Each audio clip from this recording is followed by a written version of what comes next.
Moi, vraiment, il faut dire que je suis très satisfait.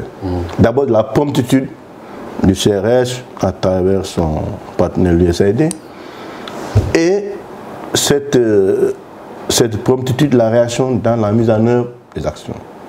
Cette ouverture, cette compréhension, parce que CRS, ils ont vraiment ce qu'on appelle des règles de procédure. Mais devant cette situation d'urgence, CRS a su, en collaboration avec l'USAID, ont su vraiment s'adapter et de rimer et de permettre à ce que les activités se font dans le plus rapidement d'elles. Parce que c'était toujours un programme de 18 mois qui est presque terminé. Mais nous sommes satisfaits déjà de par d'abord le travail de sensibilisation, de cohésion. Je pense qu'aujourd'hui les maires des quatre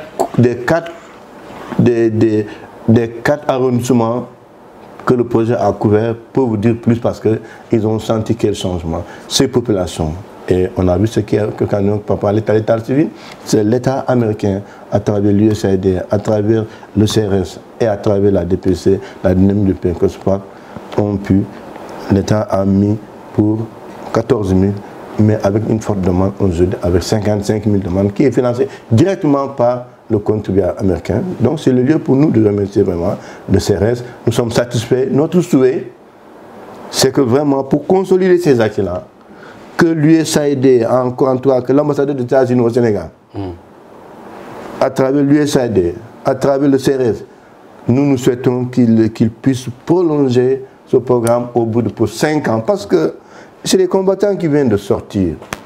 Si on fait un accompagnement d'1 an, et on les laisse là. Déjà, si par exemple celui qui a commencé à faire l'agriculture, ou bien celui qui a commencé, il a déjà un verger, mais il ne peut pas déjà récolter, il ne peut pas manger avec ça. Mais si on le laisse, un coup de la route comme ça, ça veut dire que déjà, l'argent qu'on a mis là-bas, on va perdre ça. C'est pourquoi nous pensons que, nous souhaitions que, je pense que le président, son Excellence Diomaye Faye l'a dit, qu'il appelle encore que les partenaires puissent l'accompagner. Nous pensons que les États-Unis, à travers l'ambassade des États-Unis, à travers l'USAID, à travers le CRS, qu'on puisse avoir un programme de 5 ans pour vraiment consolider ces acquis-là dans ces zones-là, mais qui va influer dans les autres régions. Déjà pour l'état civil, c'était uniquement pour les 4 arrondissements de Bignona. Mais finalement, c'est les 30 communes qui ont bénéficié de ce programme d'état civil. Mais on a eu Sédhiou en demande, Kolda en demande, parce que Sédhiou, Kolda font partie de la région naturelle de Casamance. Donc pour moi, en tout cas, je suis très satisfait de ça.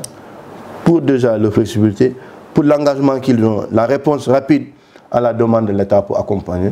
Et je pense que je demande que l'Union européenne, en plus d'autres, puisse renforcer cet accompagnement pour permettre de consolider ces acquis-là. C'est un acquis historique et il faut les consolider. Je vous remercie. Merci beaucoup.